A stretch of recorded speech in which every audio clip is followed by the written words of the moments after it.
listening to The Cooler Ring, a podcast made for manufacturing marketers. Here are Carmen Perry and Jeff White. Welcome to The Cooler Ring, a podcast for manufacturing marketers brought to you by Cooler Partners. My name is Jeff White, and joining me today is Carmen Perry. Carmen, how you doing, sir? I am delighted to be here. That's how I'm doing. Fantastic. I'm delighted you're here as well. Well, look, well then that makes two of us. Mhm. And you? I'm doing great. Nice. It's a nice fall day. And Fine autumn Halifax day. Yeah. East coast of Canada doesn't get much better than autumn. Yep. I was able to bike here this morning in short sleeves, so There. there's only a few more days of that. I love when we get to be all Canadian on this podcast know. and talk about weather. It's there, and you kind of work in an A question almost every Yes, I episode do. I've noticed, and It's my shtick. yeah, it's a thing. Yeah. I like it.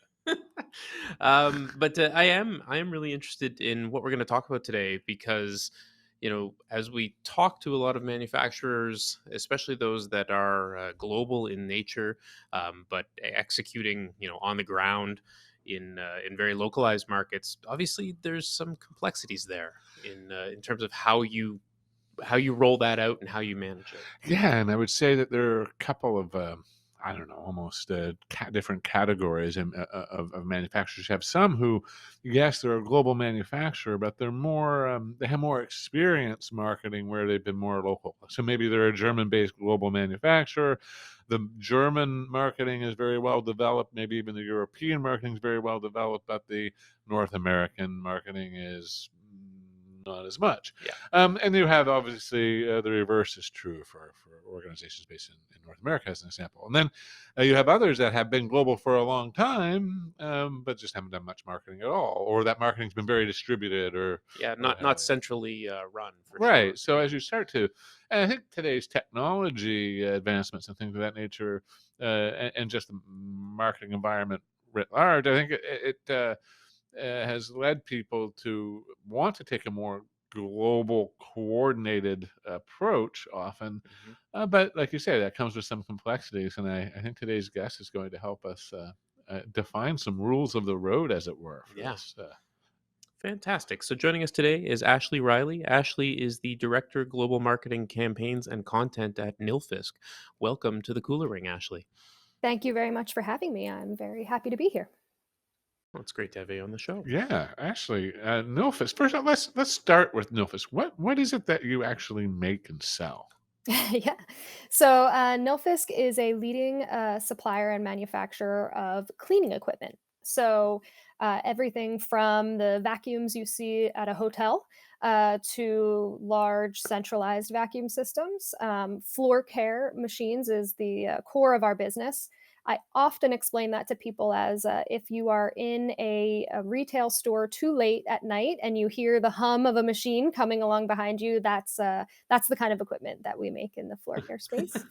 We're closing, please go. We make the approaching home equipment. Yes, yes, exactly. And also pressure washers is a large part of our business. And we are a global company in 40 countries with distribution in many, many more. So And headquartered where? Headquartered in Denmark. So Brøndby, Denmark, which is just outside of Copenhagen.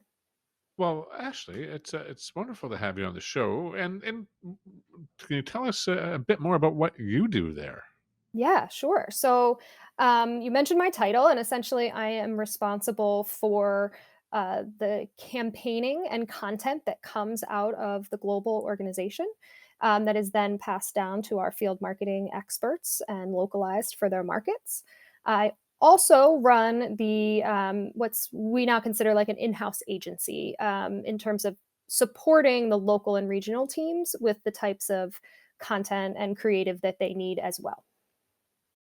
And how big is that team? How big is your marketing team overall across the globe, and how big is this agency within that does the master planning and work? Sure. So my team is about 15 people in-house. We are supported by multiple vendor partners and outsourced creative teams across the world. So the number, fluctuates regularly, but we in-house what makes sense, and we partner with experts in other areas. We also have an entire digital team that is managed by one of my colleagues, and that is a similar size team And then once you expand, globally, we have regional hubs that are made up of, anywhere from 15 to 20 people, as well as then local marketers, which is typically 1 to 2 per country. So it is a diverse setup with a lot of people. And our team also includes product marketing and all of that. So that makes us quite a large organization for Nilfisk. It gives us a sense of the beast we're trying to wrangle here, as it were. Yeah. Yeah. Yeah, So you I please. was just gonna say, you started out, just doing more marketing, and you've been with the organization for almost a decade now, I believe. Yes, yes. Yeah, that's Yeah. exciting. But you've certainly seen it all the way from doing those local campaigns now to being the director. What's been the most interesting thing that you've learned as you've moved up through that organization? Yeah, absolutely. Yeah, as you said, I started in a division in the US, and we, pretty much handled most of our own marketing ourselves, pretty agnostic from the global setup. And so I've watched the organization morph between centralized marketing and decentralized marketing through the last 10 years or so. And what's been the biggest learning for me is, understanding the specifics of each market and really making sure that if you're taking a global approach, you have to take into account what that means at a local level across a lot of different, whether you have the capacity or the capability or, the tools. But just making sure that the global view is not an ivory tower type of view, that they're very ingrained in the local business and understanding, what happens at a local level. And having hubs of experts helps with that. So maintaining that kind of trickle down communication and understanding of the markets is the biggest learning. That's, I mean, that has to be one of the more difficult things to wrangle is the coordination of that local knowledge, the product expertise, what products are most appropriate in which markets, and all of that. How have you operationalized that transfer of knowledge? Yeah. So process, process, process. And I just recently had a new hire say, don't we talk about process too much?" And my answer would be, you can never talk about process enough.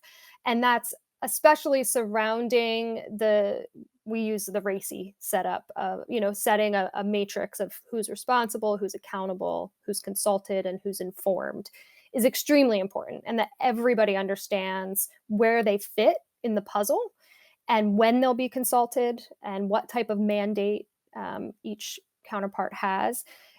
It You really can't do it enough, and it always changes. And that's the one thing you have to be willing to know is that you will set a process, and then it will change, and then it will change again, and that's okay as long as you have it in place and everybody kind of knows where they fit, especially in a matrixed organization. Everybody needs to know where they are on the web. It's this kind of notion of transfer of local knowledge, et cetera. I mean, I guess I suppose it always happens in some way that there's a local priority that's somewhat in conflict with the global campaign priority. There's uh, I don't know, maybe just one area of the business is more popular in one part of the world even Yeah. than it is in another. How do we reconcile that as you try to go to market in a coordinated way? Yeah, I think for us, it has been a journey where we were, very local, and then we swung the pendulum and tried to go quite global. And what you learn, or what we've learned in that, is that somewhere in the middle is probably the right way to do it. And making sure that your organization is set up to support that and understand that is extremely important. So. Um, Finding that balance of global to local. So when there is a truly global priority, then you globalize that campaign. There's no questions asked.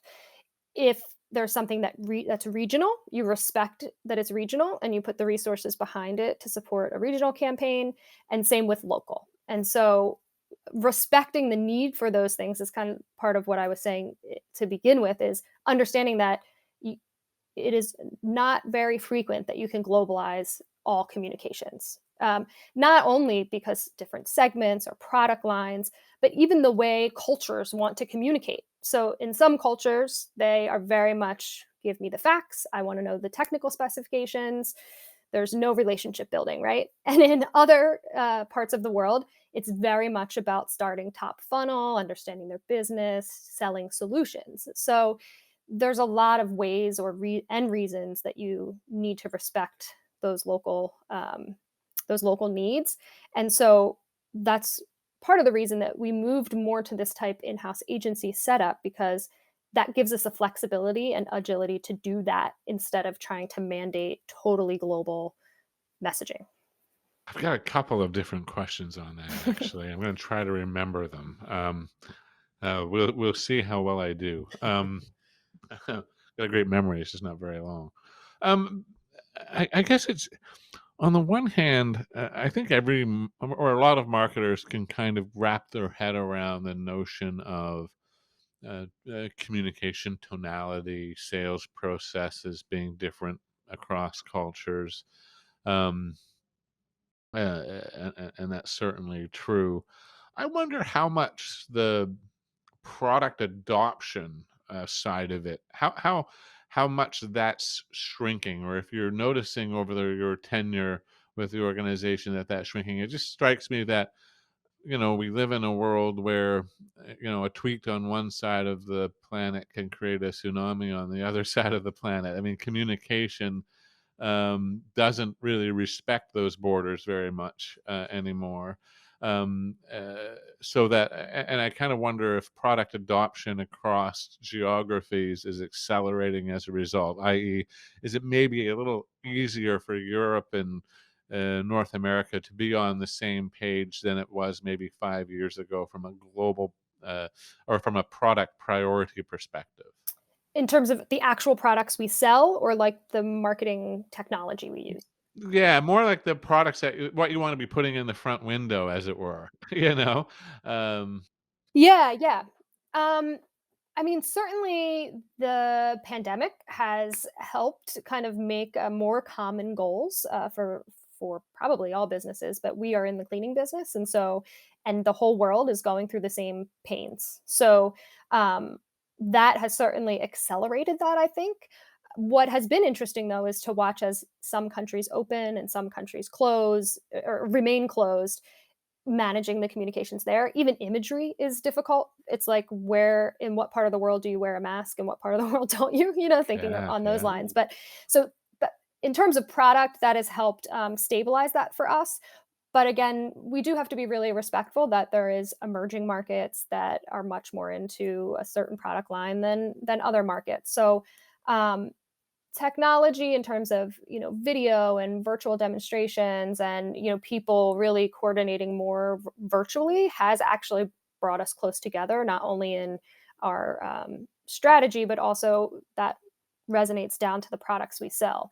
Um, so I can't say that I've necessarily seen it change dramatically, except with the pandemic impacting kind of more of a global message. Pandemic impacting everything, yeah. True, I Um, mean, it's a total understatement, right?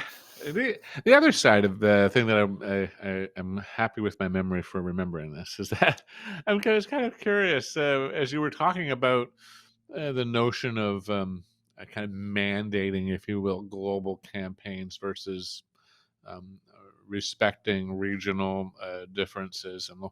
And I found that choice of language interesting, and it kind of took me back to an early part of my career, actually, which I won't get into, but it kind of knocked on the door of the same question, because I operated a kind of a internal service organization inside a bigger enterprise, and um, and I think one of the things, the challenges that you run into there, and I'm curious how you handle it, is when are you a service provider and when are you a regulator?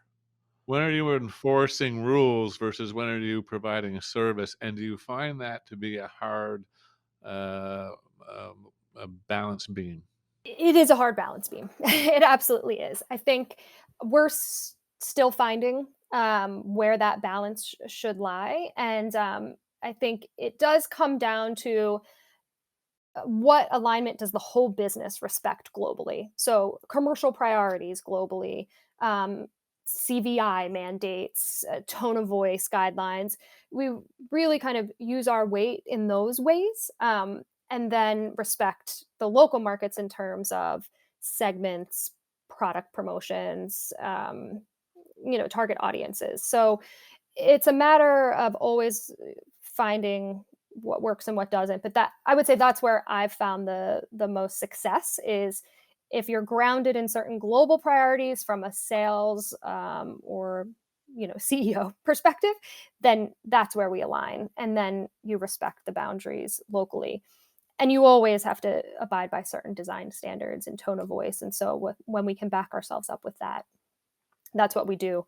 And I'll add that the more you can do that and make it high quality, the better, right? So, implementing not just a CVI, but also a corporate platform, as an example. One message that everybody has some level of buy into globally that can be tweaked and morphed to local needs will help you maintain that global consistency while Mm. respecting local needs. And that's very much the direction that we're going in now. I think that's just such a important learning. I think that our listeners can take from this is just learning from your approach there. This notion of when it comes to working in areas that are more, I guess, nuanced regionally and locally, your tone has to change as the marketer to understand that you're more of a service provider than. And whereas when you're enforcing corporate visual policy standards, well, that's a different deal. And Yeah.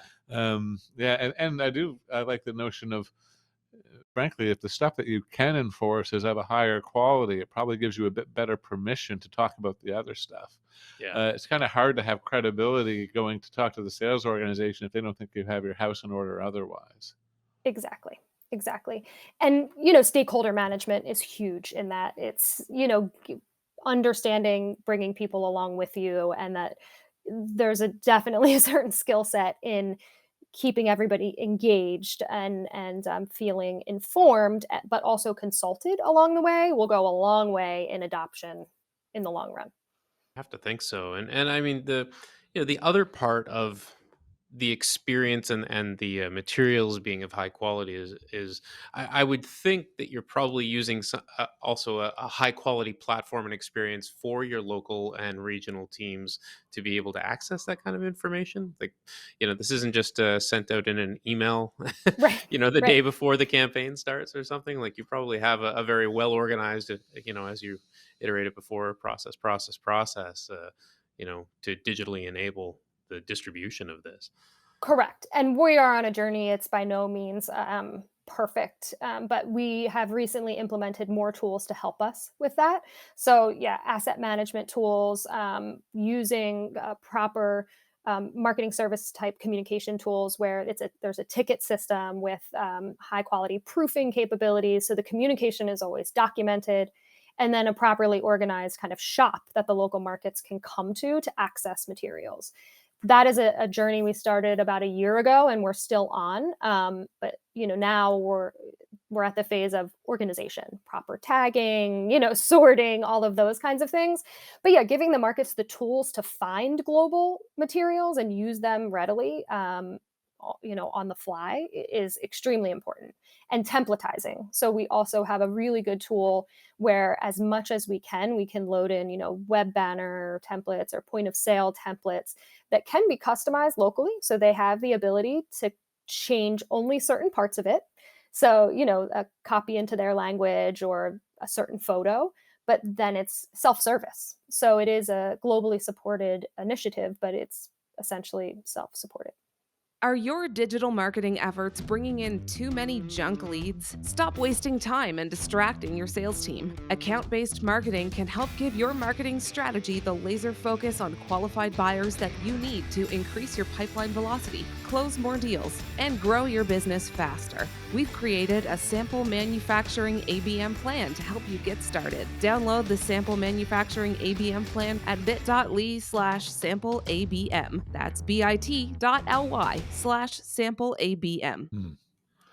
That's obviously key to bringing this vision to life, and you've shared lots of, I think, other kind of best practices, if you will, in this journey towards global campaign coordination. I wonder if there are any other items on your list of best practices that we haven't been smart enough to ask yet that we can just extract out of it. Yeah, the one that I always bring up, because I'm passionate about it and I helped implement the system, is the CRM system. I don't want to speak for all other businesses, but I think sometimes it can be left as a sales only system or a supported system without support or understanding from the marketing team. And for me, a CRM is as important to the marketing team as it is to the sales team. There, everything you have in there is what you need to talk to your existing customer base. And most of us get most of our business from repeat customers. So, the more ownership marketers can take in the CRM and the data in there and the campaign management capabilities, the better. I think it's certainly overlooked sometimes, and even here. And I think that's my number one tip, especially in sales and marketing alignment as an overall topic, which could be a whole nother podcast, right? Um, but CRM ownership and sales enablement is high on my best practice list. Well, so many marketers only want to see the CRM when they find out that the lead they brought in is now enclosed one. Exactly. Well, it's a nice thing to see. Oh, for Yeah, sure. let's But be honest. But yeah, I think your point. I mean, if you're not, if you can't get in there, if you can't begin to glean the insights out of that customer information to drive to power your marketing, it's a huge missed opportunity. yeah, so much info. Mm. Yeah, it is, and taking a bit of ownership in, even training sales in some cases on the use of the CRM for marketing, it can be very, very valuable if they understand the why of needing the information in there and how it can help them. Um, then they're more likely to put the information in there. And there's also a lot of ways that get overlooked of actually automating processes and, almost adding headcount to your team without really adding headcount by just letting your sales team put people into campaigns or add them to email lists on their own. So there's so much technology that can be used on both sides if sales and marketing know the end game and the goal together. And I think, I think too, you talked a bit about the struggles and the difficulty of coordinating with a very distributed marketing workforce. I have to think that it's even another level to be able to also do that with your distributed sales force as well. How it's fantastic that they can leverage marketing assets within the CRM, and marketing can leverage their knowledge and input, about specific customers in there. But how else are you engaging with sales and staying in touch with them? Because obviously, that's as important as having coordinated marketing on the ground. Absolutely. So, as I mentioned, part of our structure, and I'd recommend for any structure, is not just having global marketing teams aligned, but really that alignment with sales being owned by the local and regional teams. So, consistent communication, um, and then, as many meetings as make sense, right, to maintain that alignment is important. But I also think that it can really be the game changer when sales enablement becomes the priority of marketing. So we can market all day, and of course, we have to do that in a broader sense. But if the aim is to enable the sales force to then be able to sell based off that campaign or based off the tool that you've created, that is really, I think, where you can move the needle significantly in an organization. So, yeah, I mean, I would prioritize sales enablement tools and content, as my title is content. It's not just marketing content, it's sales content, virtual demonstration videos, tools to help them sell, it can be all kinds of different things. But if that takes the same priority as a global campaign, then you can really start to see the difference. That I'm kind of. There's no way I could ask the question without you having to kind of almost like spill secrets about what really works well with a sales enablement. So I'm not going to do that. But I guess just where my head was at is like, yeah, and I bet the minute you start having those kinds of sales conversations about sales enablement content, that the hooks that you use in content start to change. You probably even start to look at the marketing content differently. Um, Maybe realize that some of the things you were talking about from a marketing standpoint aren't as important as some other items. Um, Yeah. I don't. So I kind of, I guess, one, is that true? That's probably the easier question to answer. And then two, is there anything that surprised you there that is just surprisingly effective that you didn't think would be, or that you can actually tell us about? That's a great question. I think to answer the main part of it, it's absolutely true. I mean, the salespeople, depending on how your organization is set up, are probably in front of customers every day and can really help guide your messaging and understanding of what's important to the customers. Um, I can't think off the top of my head of a specific example of something that surprised me, but I will say that making sure the people that you hire and the team that you build is invested in understanding those things is very important. With the kind of mantra of to know the customers and then make your business known. So that comes first. Know the customers, and sales is your ticket to that, right? And being willing to adjust your messaging based on their input, and that can be regionally changed as well. Um, is would be a great best practice for any company, I think. One of the things that we're seeing with a lot of organizations that are getting more experienced with, account-based revenue competencies where they have marketing and sales, or they're not just well aligned, but they're working together, common KPIs, all of that sort of thing. Is that and you alluded to this earlier, the customer service organization starts to come into play with existing customers. How are you?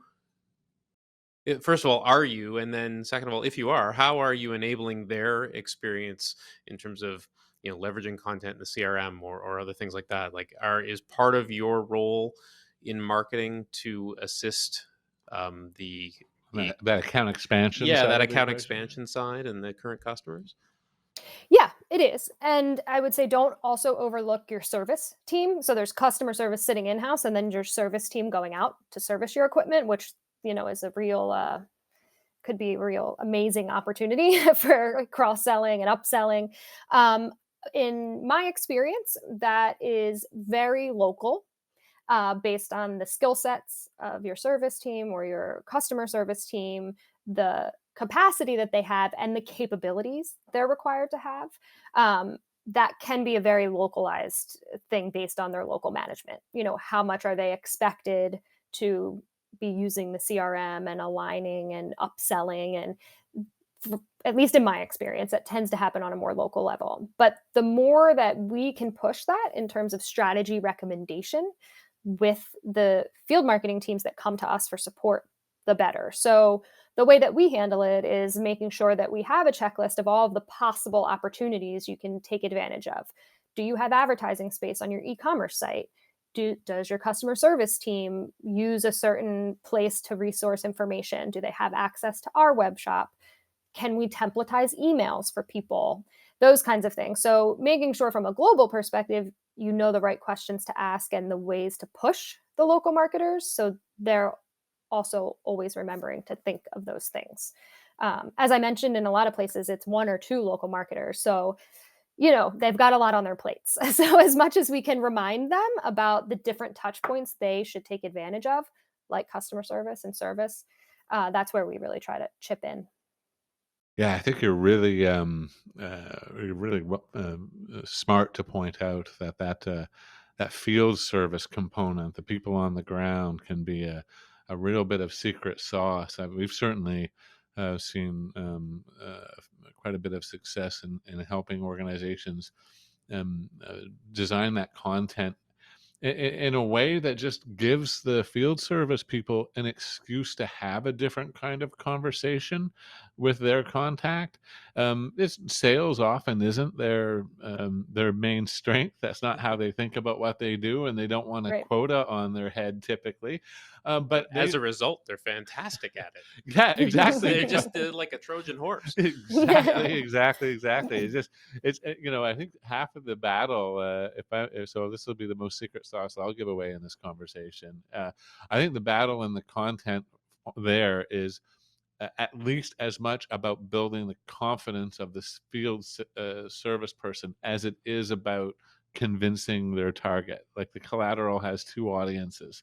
It's got to sell the messenger first, and then it can be messaged, whatever. I don't know, but you get my point. Hopefully. Yeah, absolutely. And the more that you can take on the heavy lifting, for them, the better.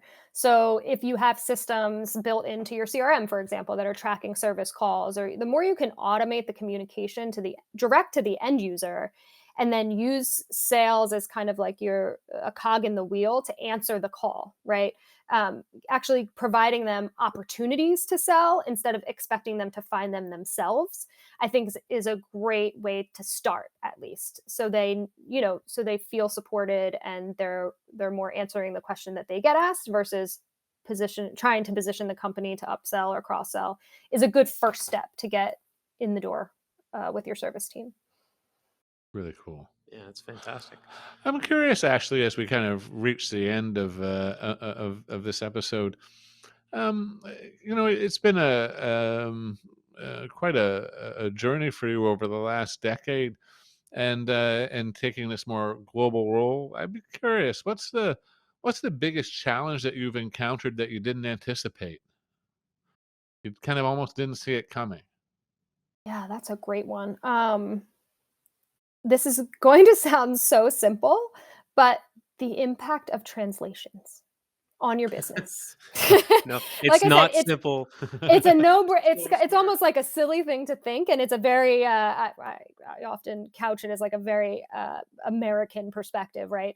But really understanding not only the translations, but the nuances in culture, um, that there is a lot to it, and that's why it is extremely important that you respect the need for regional and local campaigning.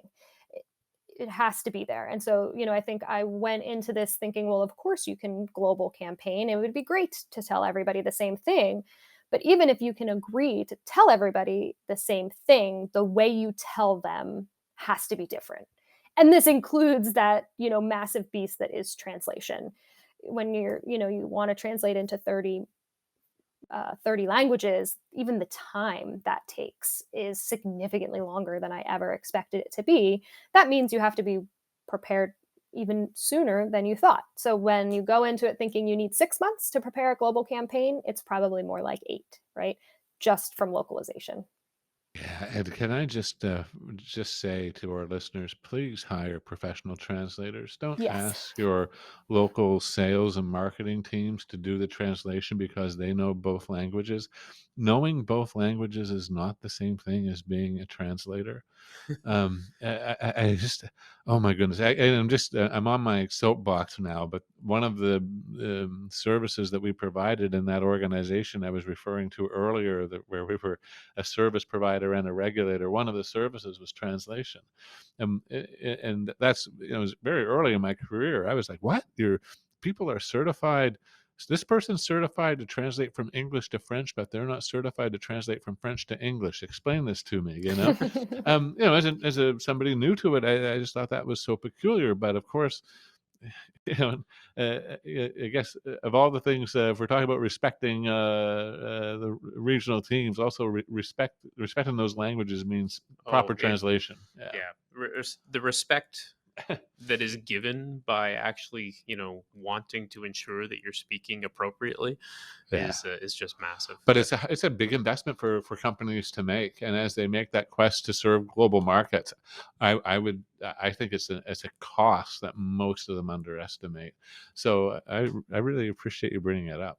Yeah, a cost in actual cost, right, for your quality translator, but a cost in time. So if you haven't properly resourced or staffed your local team, because no matter how high quality the translation is, it still needs validated, right? So that's another additional responsibility you're adding to an already probably booked local marketer. So the better and more efficient you can get at translating, also the more time you're getting from the local marketers, and also the more likely they are to actually implement the content you're giving them, Hmm. because if they don't have time to translate it, or they find it as more of a weight, then the less likely they are to actually use the content. Wow. Well, that's fantastic advice. I really appreciate you taking us through everything in terms of how you approach global and local campaigns. Ashley, it's fantastic. It's been wonderful Absolutely. having you on the show. Yeah. Yeah, thank you for having me. It's been good to remind myself also.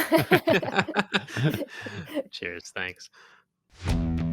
Thanks for listening to The Cooler Ring with Carmen Perry and Jeff White. Don't miss a single manufacturing marketing insight. Subscribe now at KulaPartners.com/The Cooler Ring. That's KULAPartners.com/The Cooler Ring.